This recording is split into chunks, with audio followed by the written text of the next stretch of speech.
Zimbabweans, in their current state of mind, are incapable of removing a party like Zanu-PF from power. I think they've had so many opportunities over the last couple of decades to do that, and they have failed in all of them. And I know someone may think, oh, but they've come really close, and so we must always be hopeful that, there might be change and a change of government in this country, or any type of change will be okay, and all these things that people say. And I can understand it. People need to have hope, and they need to have hope that they can actually have a future in this country. They have to hold on to that hope. I understand it. And I might be dashing the hope of some people. I might be putting them off. But what I'm saying is true. In their current state of mind, they will not be able to remove Zanu-PF from power. See, because it takes a certain mindset to be able to remove parties like Zanu-PF. I know they might look at other countries and say, well, the leading regimes were taken out of power in other countries in Africa and so on, so Zimbabwe shouldn't be any different. And I've also seen people say, well, look, don't compare Zimbabwe to all the other countries. Zimbabwe is a unique situation that the people have here. And I do agree with people who say that, because yes, you can take certain examples of countries where liberation regimes, or the regimes that brought about independence to those countries, were finally taken out of power. But it won't necessarily reflect what may happen in this country, because here things operate a little bit differently.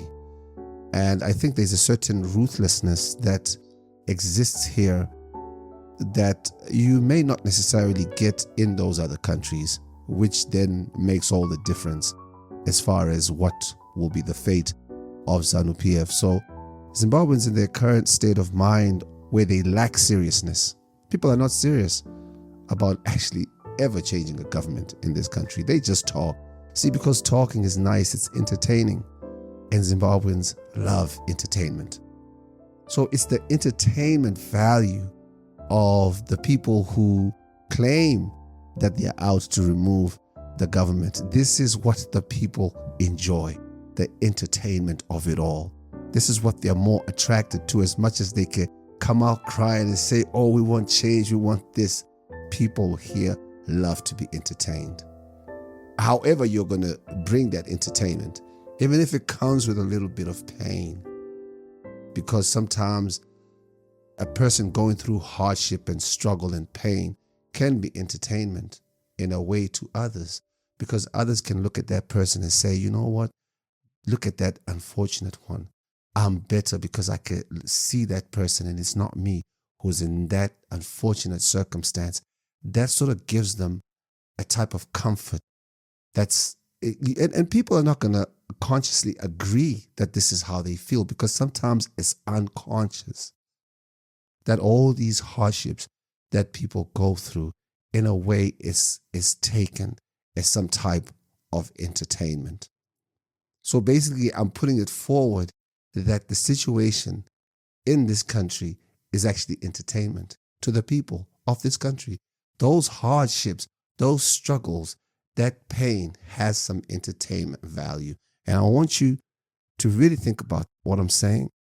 I want you to study it without getting emotional, like, oh, how can someone actually say that? No, I'm saying this because it's something that I've observed.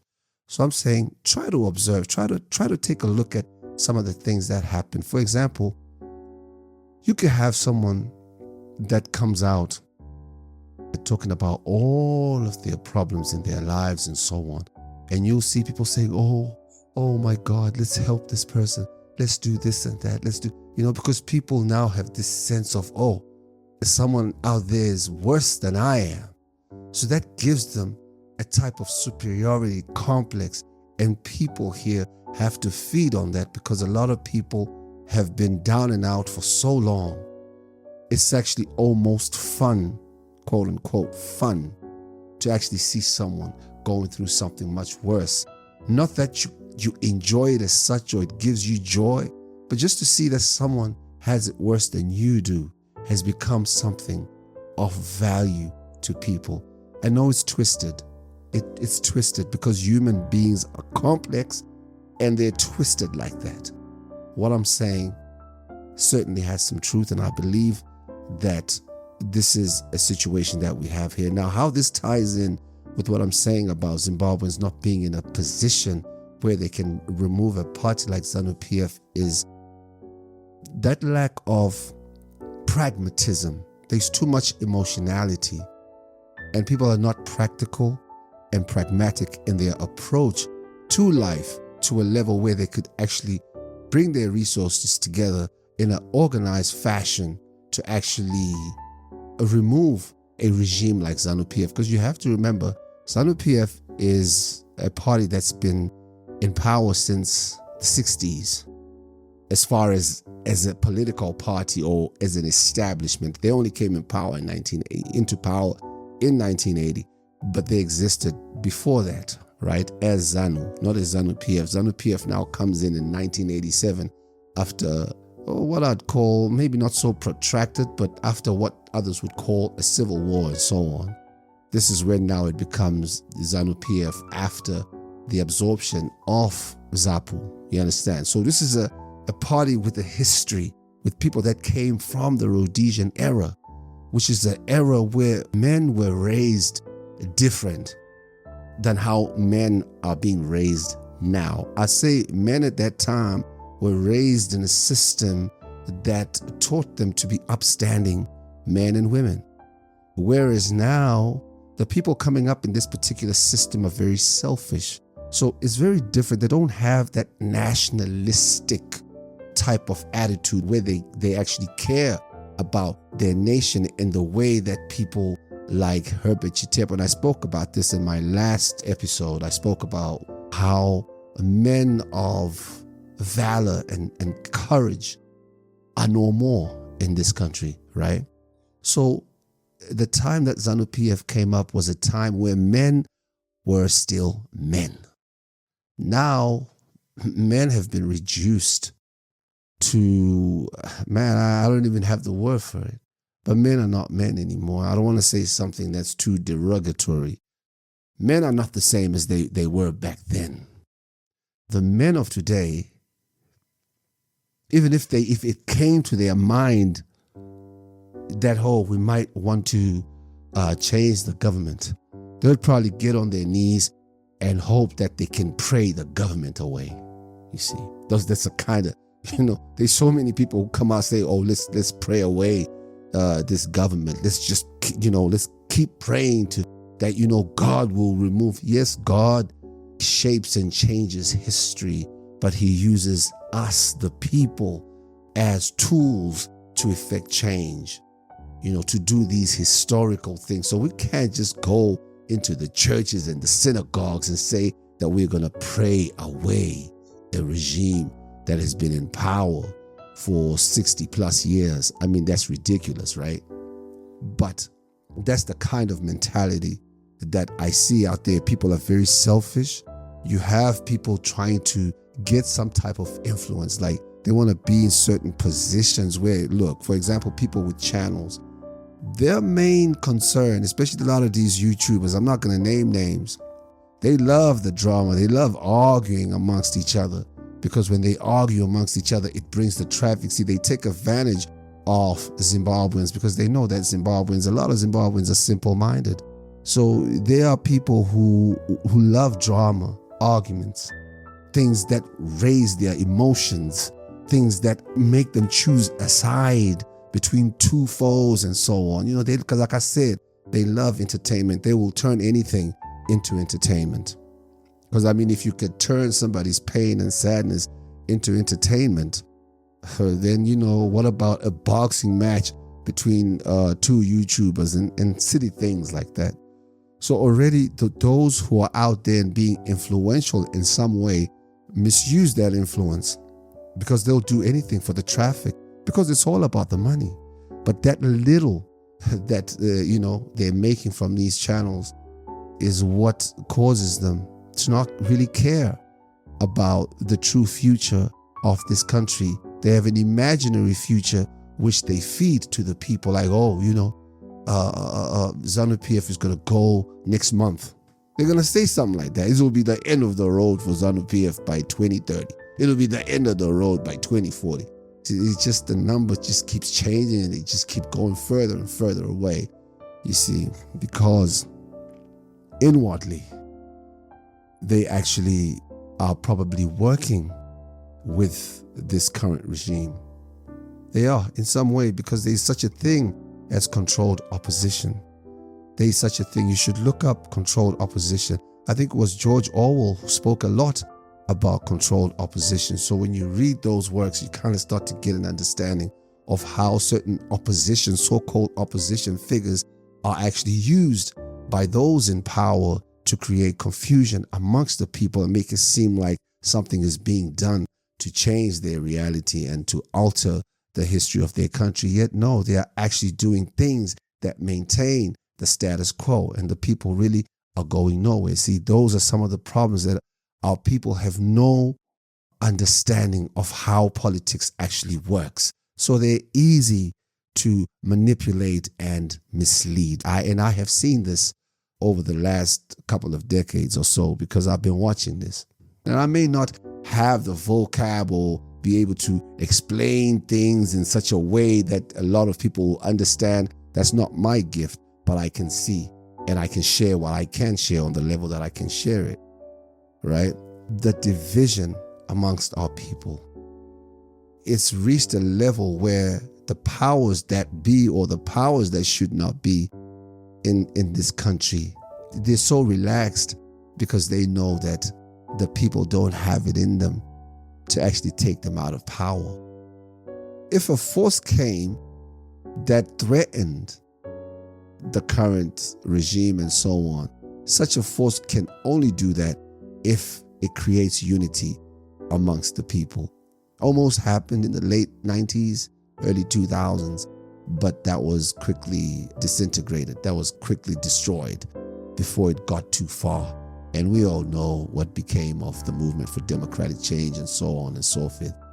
So the unity amongst the people, that is what is key in bringing change in this country. However, to bring about that unity, that is the challenge. Because a lot of the people that you see that you call influencers and all these people that's out there talking, all of those people are actually being used to fuel disunity. They've been funded to fuel disunity amongst the people. This is how deep this thing is. All of the different teachings that they are bringing forward into the people are causing the people to have a completely different mindset from each other, to a point where they can't agree on a damn thing. Zimbabweans don't agree on anything. No focus in the way that we saw in Mozambique last year. They don't have that kind of focus that we've seen in other countries where people get together for an actual cause. And that's why I said Zanu-PF is way too much of a monster for the people to be able to manage and get a handle of in a way that can bring down that monster. Because you have to remember, the people that are responsible for this political party known as Zanu-PF are coming from a whole different time. They fought a war together. They were comrades in the battlefield. That brought about a very strong brotherhood amongst the people of that party. They understand what organization is. They understand loyalty. Even where they disagree, they will disagree, but with respect. This is why you'll notice that even though they removed the former president, there's still a level of respect for him.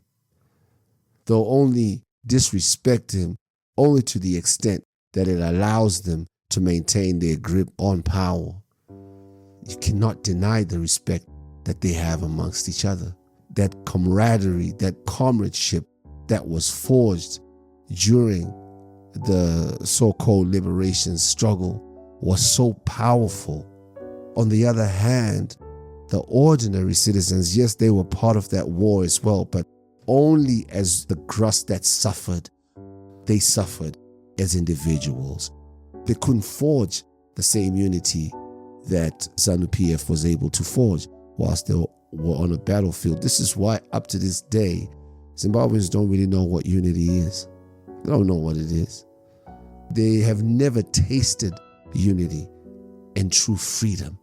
They don't know what that is. They're spectators. They don't know how to take part in nation building. So they spectate, they watch. They just watch. They don't know how to put their foot in and how to move gears and become a part of something. If any of them tries to do that, they're quickly shut down because they're not viewed as being of importance, because they're actually not within the current political establishments, which are what the people look up to. So those who are not in the current political establishment, they cannot be recognized. So the people don't recognize themselves, but they recognize those who, dare I say, oppress them. That's who they recognize. Anyone within the political levels or who's got something to do with politics on a recognizable level, that's who matters. Anybody else is trying to come up and say, hey, look, let's unite, let's get together, listen, we could do this. They don't want to hear none of that shit. That's Zimbabweans for you. Unless you're coming out here to entertain, shut the hell up. That's their mindset. That's the mindset of our people. So such a mindset is not capable of dealing with the animal that Zanu-PF is. That requires strategic thinking. It requires high-level thinking. It requires someone who's intact spiritually. You gotta be spiritually strong. You gotta be mentally strong. You have to be soulfully powerful to be able to withstand a sustained concentration on the goal that sees you take down this particular regime. And one might say, oh, are you talking about taking down the government? And so no, that's not what I'm talking about. I'm talking about the people uniting. I'm talking about the people uniting truly as a people of this country and making sure that they better their own lives and the lives of their people. That's more of what I'm talking about. And less about, oh, let's take down a particular regime. I don't want to talk about that because that's what the people, seem to like to talk about. Oh, we must get rid of this government. Because they don't like to take responsibility. So they believe that if they maybe take this person out of power, everything will start to work out for them. But no such thing. You really have to change your own mindset sometimes in order for you to change your reality and to change the circumstances of your people. It takes you changing your mindset, and everybody else around you changes their mindset. And then life starts to change. It's gradual. There's never going to be instant change. It's never going to be instant. It takes time, and it all begins in the mind before we can start to see it happening on a wide scale. And it may start with a few people. It may start with people sounding like I'm sounding right now, like thinking for a change. Just think for a change. Because I know the internet takes you away from thinking because there's too much to watch. There's too much information. There's information overload. There's distraction from all kinds of angles, man. People don't even have time to even get into deep thought. Like deep thought has become so scarce because people are out there. Everybody's a content creator. By content creator, that means I'm just coming on here and I'm dancing. I've created content because I came here and I did a little live and I was dancing and I was singing, lip singing to some song. It's almost like that's how women, advertise themselves nowadays, just by coming. They put themselves on display. They on the dressing mirror and dancing to some song. It's almost like you have to do that now. Like that's basic. That's the new makeup. You gotta create some video to be seen. Otherwise, hey, look, who's gonna see you, right? It's ridiculous, man. It's ridiculous. So imagine the things that need to change for the people to get to a point where they're like, oh, hold on a minute, it's time we became a serious people. It's time we started really focusing on what brings change to our society. It's time we started focusing on being that change within our society. It's time that we start giving all this credit to people who've brought nothing but trouble in our society. And it's time we took away our attention. Because you hear a lot of people, like, you won't believe just how popular Zanu-PF is. And sometimes that popularity comes in a negative way, where it's people talking negative about it. But look, everybody now understands that even negative publicity is still publicity. You're still feeding into the idea that Zanu-PF is. So just by coming out and just talking even negatively about it, you are actually bringing publicity to it. You're bringing attention to it. You're bringing your energy to it. So in a way, that energy that you are bringing to it works for it and not for you, because it's just anger. And the anger, they feed on it, believe it or not, because now you're going to be thinking of the science of how they feed on your anger when you can't even think over the simplest things that are happening in your daily life. Some of the things that you do, you can't even think beyond that. And you think you're going to figure out how your anger is actually promoting the party that you're angry with. Man, you're not going to figure that out. Get yourself together. Get out of that anger. Get out of that emotionality. So yeah, I just wanted to kind of bring that forward and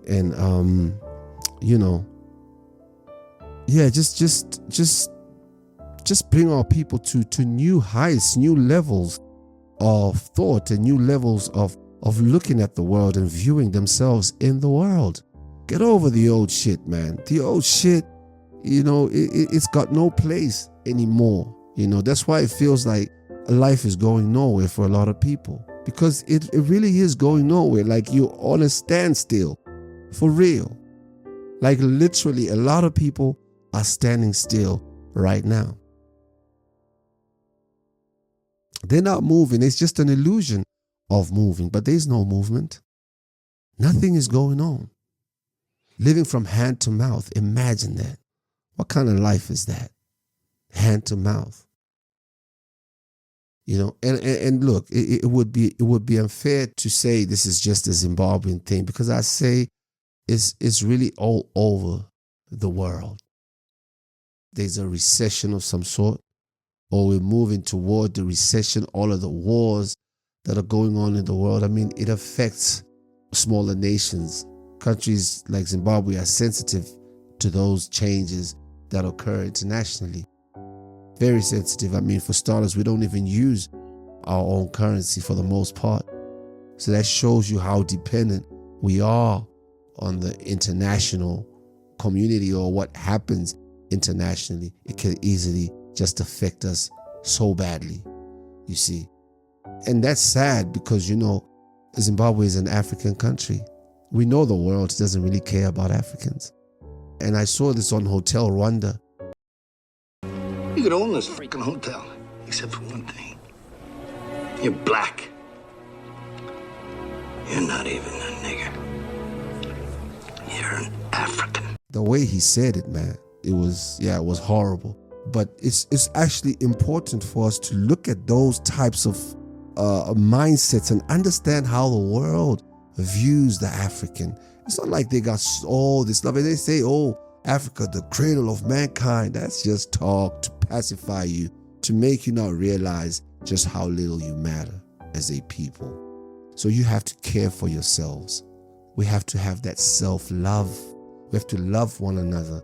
We have to unite. We have to get together to improve our societies by ourselves. We can't expect the British or the Americans or the French or the Chinese or the Japanese or the Russians. We can't expect these people to actually do this for us or to even help us, because they always want something, and what they want is actually more than we can give. They want everything. They want us to actually be in a subservient position, because they're trying to grow their empires, as they should.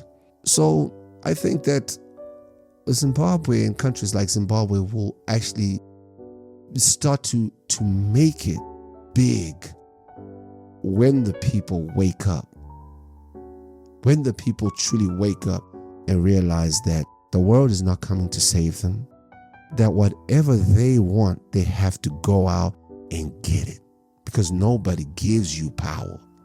You take power. Whatever the situation is, you want power, you're going to have to take it. Nobody gives you power, because if they give you power, it's an illusion, man. It's an illusion. Those are some of the important lessons that once our people come to an understanding of, they will start to be smarter and know how to take power. They know how to handle themselves in a way that generates power amongst themselves as a people. Then they can start to become a force to reckon with. But that also will start with love for oneself. You can look yourself in the mirror and actually say, you know what, man, I love you. And I love those who are like me. You know, I do. I love them because I love myself. How can I not love my people when I love me? The way my people are the most beautiful people in the world.